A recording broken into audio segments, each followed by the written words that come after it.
Welcome to COIQ, where you learn how health innovators maximize their success. I'm your host, Dr. Roxy, founder of Legacy DNA and international best-selling author of How Health Innovators Maximize Market Success. Through candid conversations with health innovators, early adopters, and influencers, you'll learn how to bring your innovation from idea to startup to market domination. And now, let's jump into the latest episode of COIQ. Welcome back, COIQ listeners. On today's episode, I have Lonny Stormo with me. He is the CEO for Pop Diabetes. Welcome to the show, Lonny. Thanks for having me. Appreciate being here. Yeah, it's good to chat with you today. So tell us a little bit about your background and what you've been innovating lately, just to kind of give our listeners and viewers some context for our conversation today. Absolutely. So I'm an engineer by background, so I love creating things, and spent 30 years at Medtronic, the biggest implantable medical device company in the world. And you can imagine over 30 years, I did a lot of different things, from design to development, operations, and led a business unit for a number of years. But I left Medtronic 5 years ago as one of the co-founders of POPs, because we saw a different view of healthcare and where healthcare is going. And really, we wanted to kind of flip healthcare on its head and enable people to take care of their own health using a technology platform. So that's what we're working on, is kind of democratizing healthcare. That's exciting. So where are you in the innovation process right now? Yep. So we went through development of a product. We got FDA clearance of a product. We got clinical study data on our product. And about a year ago, launched our product into the marketplace. So we're just at that point of, helping people understand who POPs are, get our visibility out there, make sure our product market fit is correct. And that's kind of where we're at in the process today. That's great. So Lonny, as you kind of think back in these last 5 years, what were some of the decisions that you've made so far that you think have been game-changing decisions or really pivotal decisions that's led to the success that you've accumulated so far? Yeah, I would highlight probably 2 or 3. So the first one was, when we started, we held lots of focus groups, and we literally talked to hundreds of people in focus groups, people with diabetes, people that are helping people care for diabetes. And what we were trying to really understand is, so why is it that diabetes is not being managed so well today? Over 50% of the people with diabetes don't meet the ADA recommended goals. It makes diabetes the most expensive chronic condition we have in the United States. And the number of people with diabetes is not shrinking, unfortunately. And so what we were trying to understand is, why is something not working? Because there's lots of different apps and tools and so forth out there. And what we really wanted to do was land on the right spot in terms of how to enable people to manage their own diabetes. And so when I talked about flipping healthcare on its head and democratizing healthcare, what we started with was this idea that what we wanted to do was give people a technology platform that's a simple consumer-oriented type of product, just like we have democratized travel through simple technology platforms in your phone. We wanted to do the same thing in healthcare. And so reaching that kind of sweet spot of really creating an experience that people would actually use, but at the same time could actually be helpful to them in managing their healthcare, has been one of our, key things that we talk about every day, is our virtual coach who we have, Mina is her name, in the app. Is Mina doing this thing now going to essentially drive people away, because now we've become too heavy-handed healthcare and we're not thinking like a consumer anymore? So kind of reaching that kind of sweet spot of creating an experience people actually use on a daily basis and still help them. That's one of the key things that we needed to land on. And then the biggest one that we needed to think about all the time over the last 5 years on the business side is, what's the right business model here? Right? People ask us all the time, well, this feels like a consumer product. Are you selling this direct to consumer? The answer is no, we're not. And then traditionally in like the diabetes space, what companies like us would do is market to physicians, to have physicians prescribe this product to their patients, or market to hospitals and clinics and so forth. And we're not doing that. So what we decided to do was really focus on selling this as a subscription service to health plans and or to the employer clients for those health plans. And so it becomes more of an employee benefit in that way, and we save the employers money. And so looking at what the right business model was, and looking like what the right product fit was. Those were the two biggest key decisions that we've made over the last 5 years. Mm-hmm. So kind of peeling the layers back of what you're talking about. So the first thing that I think you mentioned was around co-creation and really in integrating this entire product development, product management process, integrating those stakeholders. What was that like for you? Because I have conversations with people all the time that, maybe are a little bit more resistant to it than others. And sometimes it goes really well. And sometimes there's a lot of myths or pitfalls of including those stakeholders in the process. So what was your experience and maybe some lessons that you learned along the way? Yeah, the biggest lesson I learned when I think about, you say lessons learned and I start smiling is because what we did was we spent a lot of time talking to people with diabetes. And as we were developing prototypes, testing it with people with diabetes and so forth, and then we thought we had this product and we had the labeling around the product and everything, and we were ready to start a clinical study. But before we did, we wanted to maybe do some more formal human factors testing. And so we hired a consulting agency to work with us, and they have the two-way mirror or whatever. And we're sitting behind this two-way mirror while the people are starting to try to use the product by themselves in the other room. And I just wanted to pull my hair out. It was a frustrating experience because they didn't get what we had done. And for us, as being part of that co-creation, we were like, how can they not see this, or how can they not understand this? But and I think what we learned in that process was us being part of the focus groups and so forth is a really easy way to skew the results of what you're seeing there. And when you give something to somebody kind of, as we say now, in the wild, you never know what people are going to do. They do completely unexpected things. And so that was a big learning for us, and something that we continually remind ourselves, even when we make a small change in our app or whatever. Now we know, okay, now we have to have somebody test this and make sure that, it really works the way we think it's going to work, because we're never not surprised when we do that. Yeah. That was probably our biggest learning in the co-creation process. Yeah. I think that that's so important. That you just mentioned about having a third party involved. And because one of the things that I see happen really often is when the innovator is doing that kind of co-creation themselves without including an outside entity, it's really easy to infuse all of the bias that you have and kind of set it up in such a way where you're just really getting your participants to validate what you've already developed or the ideas that you already have, instead of really teasing out that rejection, and those things that they don't like and that they don't understand. And so, we're only hurting ourselves if we, infuse our bias. And I think one way to do that is by having the third party company involved in that. Yeah, I totally agree with you. It is so hard to remove yourself from an innovation that you're creating. It's like your baby, right? Yes. And you want everybody to love your baby and tell you how beautiful it is. And it's really difficult to hear when it's not, right? And to do that, removed from it a step, is an important step in the process. And we continue to learn that all the time and value that all the time. Yeah, absolutely.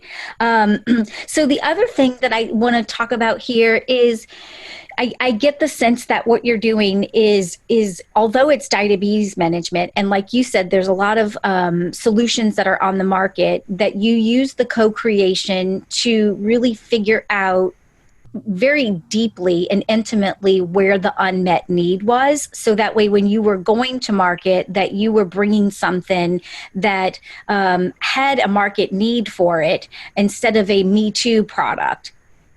Yeah, that's exactly right. I mean, so as an example, when we did focus groups to begin with, there were more than 1,000 apps out there for diabetes management in the App Store.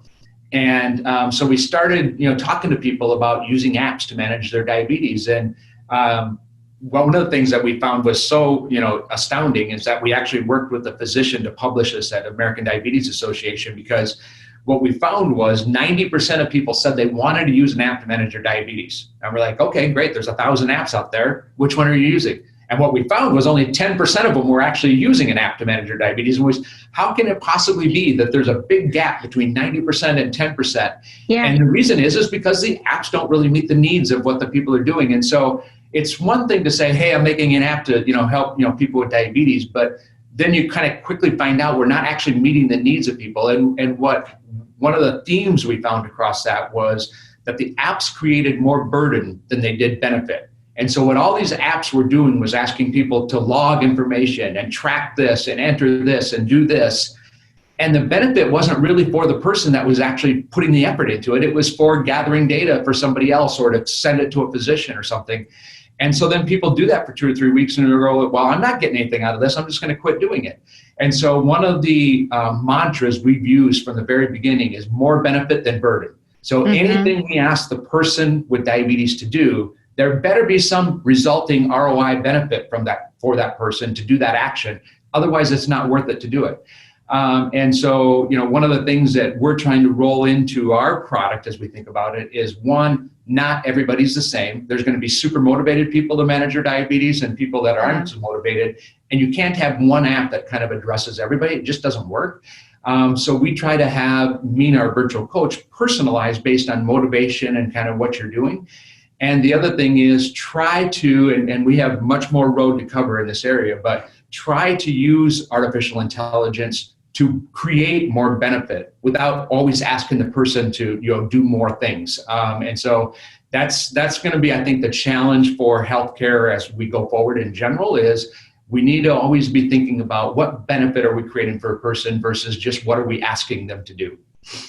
Which doesn't seem like rocket science, but it's really important to point out and remind ourselves, right? I totally agree. It isn't rocket science.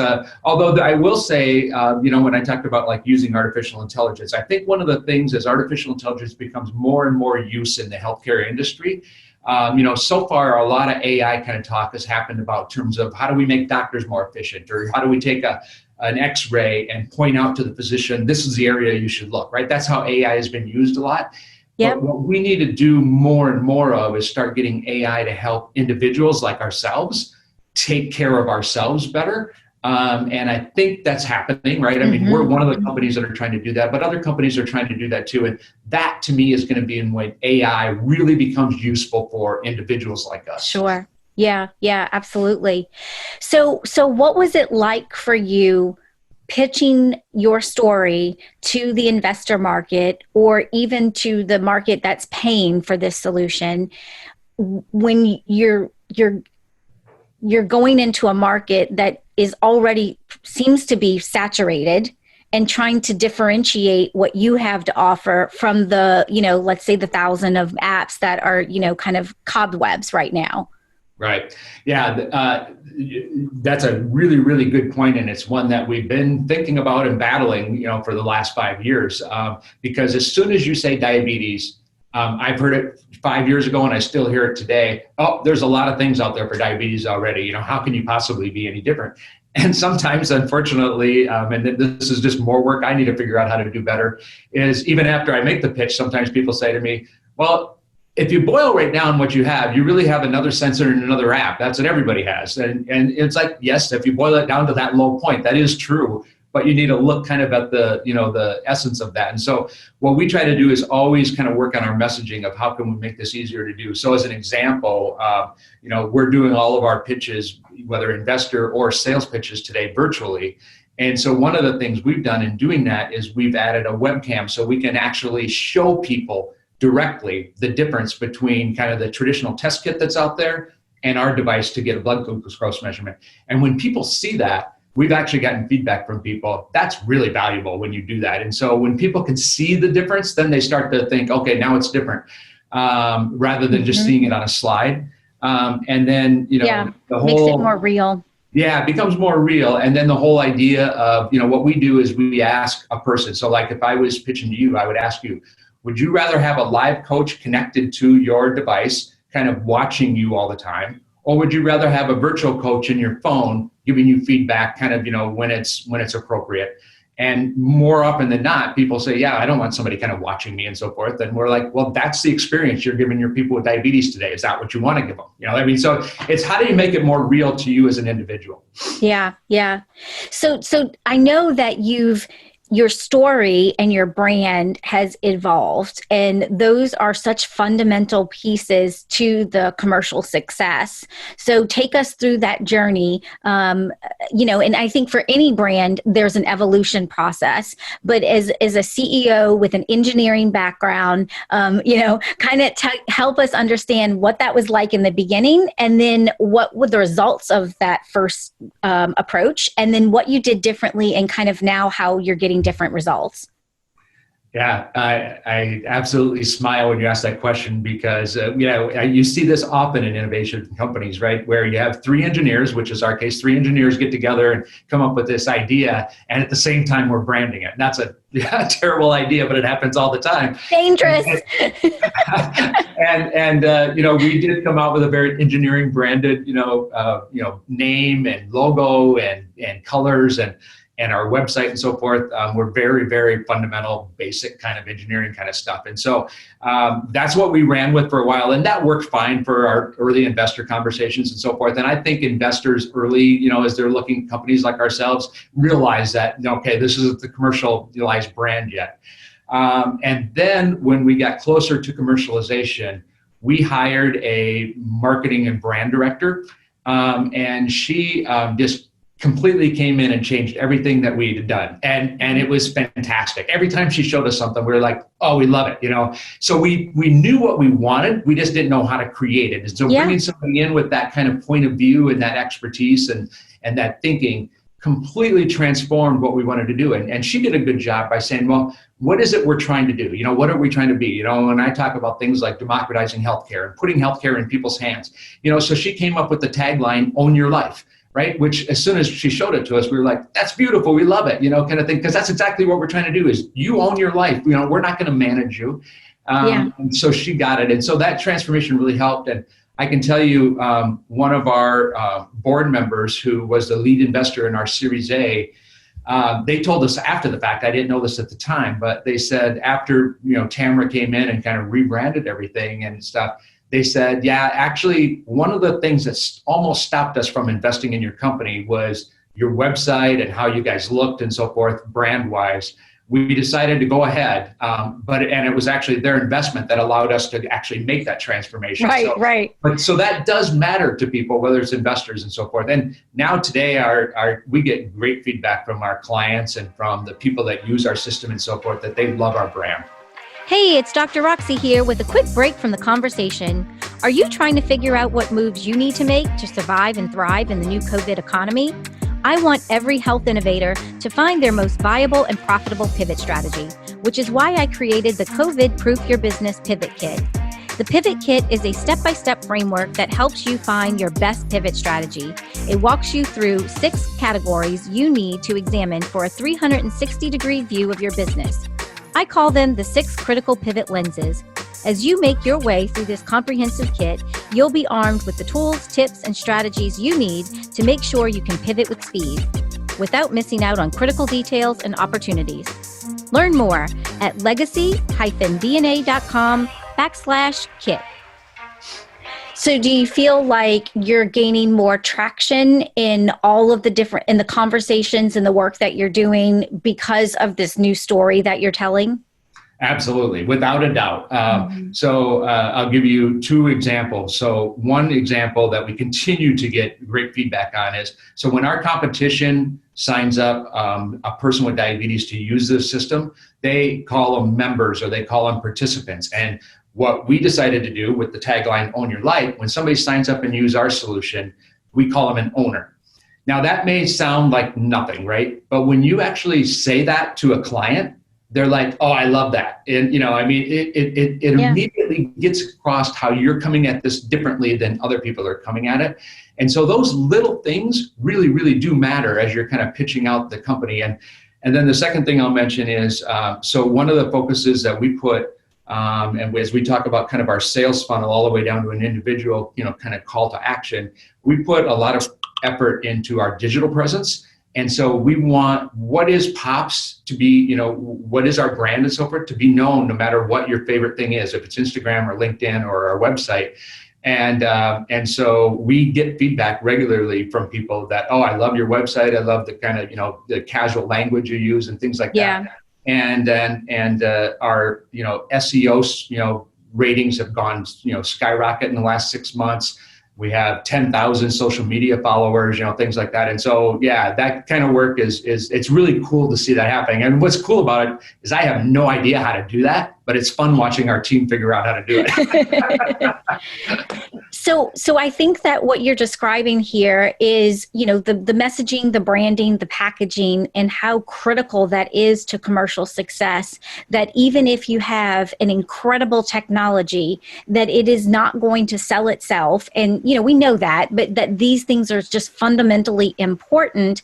And I want to point out what you said in casual language. So time and time again, I think we've made progress as an industry, but there's still a tremendous amount of work to be done with speaking to patients and practitioners like regular people, and instead of the corporate healthcare speak that doesn't resonate with the head and the heart, and it doesn't establish that relatedness and that deeper connection from person to person. It's more like, I'm a healthcare institution and you are the member or the participant, and so it's just brilliant. Great job.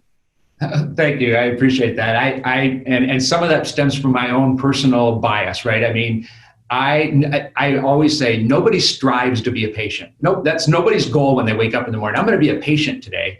And I personally hate it when the healthcare industry calls people like me that are living with diabetes a patient. I'm not a patient. I'm a person.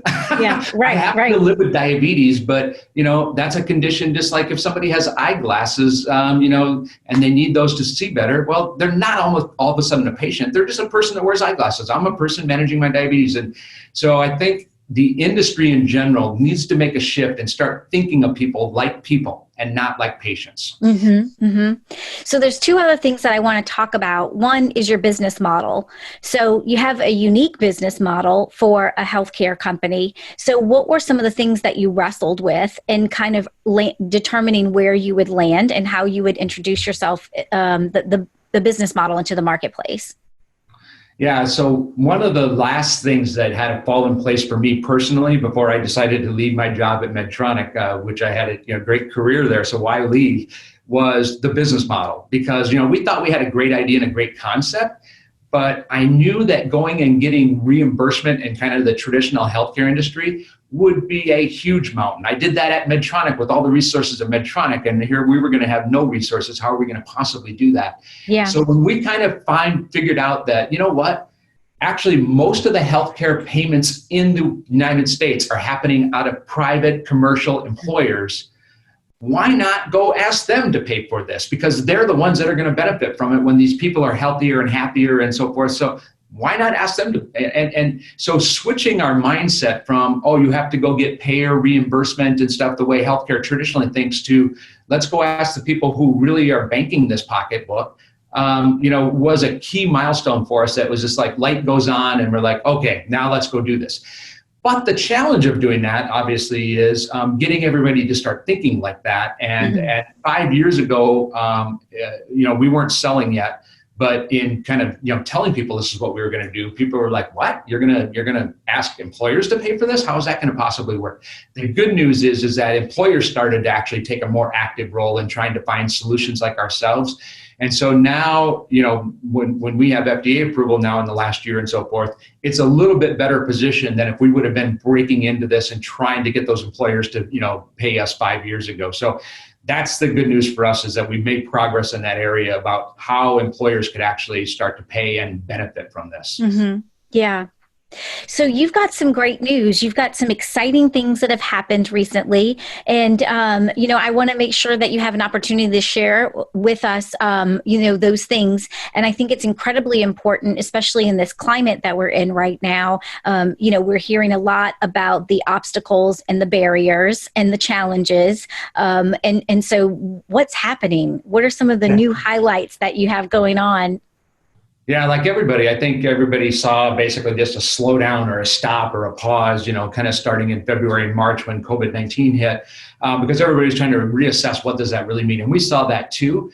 But the good news overall for, I think solutions like ourselves in the digital health space or digital therapeutic space is that COVID-19 has actually elevated those things to be more important. And we're starting to actually realize that and see that now in actual things. And so, as an example, we've signed a regional health plan recently that has 1.5 million members to offer POPs out to their commercial clients. And so what that does for us, and we always knew kind of our model of selling was to go from asking employers to pay for this directly to asking their third-party administrators or their ASOs to pay for this and offer it to them, because that's a more scalable model. So now with this contract with the health plan that we have in place, they can go out and offer that to their employer clients without us ever having to talk to the employer clients. And so that's just a much more scalable way of doing it. They also just launched us in a new insurance product that's out there for their fully insured clients. And they're putting POPs as the only vendor featured in that product because they see us as one way to differentiate that insurance product away from other ones that are out there. And so we are really proud of that. That's really cool that we're getting held up as kind of a differentiating feature. The other side, out besides the commercial health plans, is the partnering opportunities that we're starting to see, because different companies are looking for digital health solutions to partner with. And so we just recently won the Zurich Innovation Challenge regional round at the Asia level. And we're now one of 8 companies globally that Zurich is evaluating for a final, a global winner. And Zurich is a life insurance company, and people might say, well, why are you even talking to a life insurance company? But interestingly, companies like that are interested in offering out digital health to their customers as a way of differentiating themselves. And so that's pretty cool. And likewise, we have, some other partnering opportunities that people are reaching out to us. And I think that's both the credit of, digital health rising due to COVID-19 and credit to kind of our digital presence that we have out there that POPs kind of rises up when people are saying, well, what's out there for diabetes management? So that's great. Congratulations. And what a better position. There's no better position for you to be in than for different organizations or partners to be able to see your solution as the tool that they can use for differentiation. That's really powerful. Yeah, absolutely. We're proud of it too. And, it helps rise us out of that pack of all the diabetes things that are out there that we talked about a while ago. So do you have plans to go beyond the U.S.? Yeah, we actually do. So we have our regulatory approval CE mark that is basically outside the United States. That's already done. And so we have some partner conversations going on with different parts of the world that could open up doors. Specifically, as we talked to Zurich, as I mentioned, we're talking about a pilot in Australia. And that's kind of a next easy place for us to go because of the language and the culture and so forth. And so we'll look for other opportunities like that too. Okay, great. So one other thing that I want to talk about is you came from a really big organization, and it sounds like you've had a number of different roles that helped you really get a very diverse experience in medical device.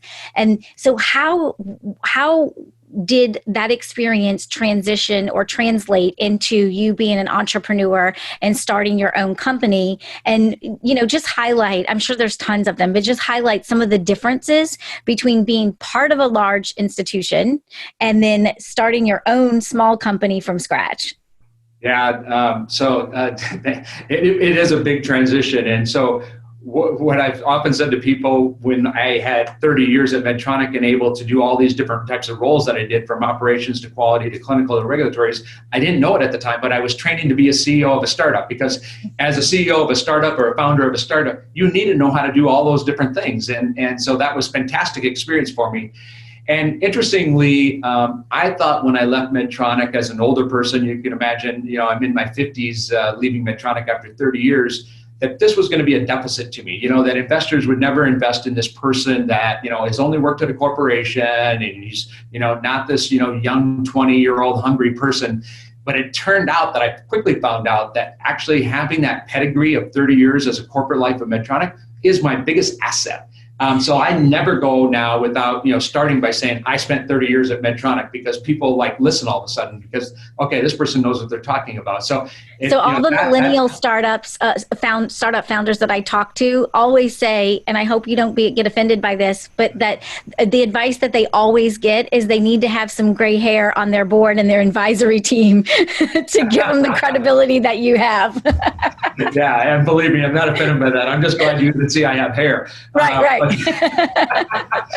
The other example I will give you that I think is always interesting is, so I went from the biggest medical device company in the world, 80,000 people, to when we first started, it was 3 of us, right? And we joke about it now, as there was 3 of us sitting in a garage. And we're all sitting around looking at a computer screen, trying to make some decision about a product or a vendor we were going to use or something. And I remember joking at the time as we were trying to figure it out, and I turned over my shoulder and I said, okay, who's going to make this decision? Because, in a big company, there always seems like there's one more person over your shoulder that's going to make the final decision. But in our case, it was I guess we're going to do it, and even though none of us were experts in this particular area, as a small startup company, you just need to decide, okay, let's do it, and jump in and do it. And so that's the biggest difference that I saw, is there's so many great resources around you at a big company, all this expertise you can call on for these specific topics and so forth. And you just don't have that as a founder in a startup company. And you need to take some risks and make some bold decisions. And you don't always know, but you maybe try to ask a couple people and then you decide. So as we wrap up here and continuing that conversation point, what advice do you have for your peers, your innovation peers that are in the market right now, in the trenches, either earlier stage, later stage, what do you have to say to them? Well, I'd say 2 things. One is absolutely put focus on your brand and your messages and your key selling points, not just your product. Because your product won't sell itself. It doesn't matter how good it is. And so that's one key thing, is you need to think big and broad about how you're selling in that whole sales funnel. And then the second thing is, I would say, I always talk about it like building a staircase. You can't jump to the immediate top stair. And I think a lot of people try to do that, and then they fail, and they get frustrated and they quit or whatever think about building your momentum. So what is that first stair step you can get? Maybe it's a win in an accelerator program, or maybe it's a pilot program or something. But once you get that traction, then you build on that one and you take the next step and you take the next step and you take the next step. And it's a hard journey. And I've often told other entrepreneurs that I've talked to since I've done this is, if you're doing this for the money, just stop right now. Don't even do it, because it's too hard for that. It needs to be something you're passionate about, whether it's an idea, whether it's personal to you, or just changing the world is what's important to you. That's the passion you need to have, because it's really tough. Yes, it is. You need that to be the energy that helps you persevere and stay determined, right, for the cause as you go through all of those challenges and get knocked down and have to stand back up. Yep. A million times. It's a roller coaster ride. Yes, definitely. Well, thank you so much for joining me today. I really appreciate your time. And how can folks get a hold of you if they want to follow up with you after the show? Yeah, so the easiest way overall to get a hold of us is go to our website, popsdiabetes.com. And if you want to get a hold of me specifically, Twitter might be a good way, at Lonny Stormo. Perfect. Thank you so much. Thank you very much. I appreciate it. Thank you so much for listening. I know you're busy working to bring your life-changing innovation to market, and I value your time and your attention. To save time and get the latest episodes on your mobile device automatically, subscribe to the show on your favorite podcast app, like Apple Podcasts, Spotify, and Stitcher. Thank you for listening, and I appreciate everyone who's been sharing the show with friends and colleagues. See you on the next episode of COIQ.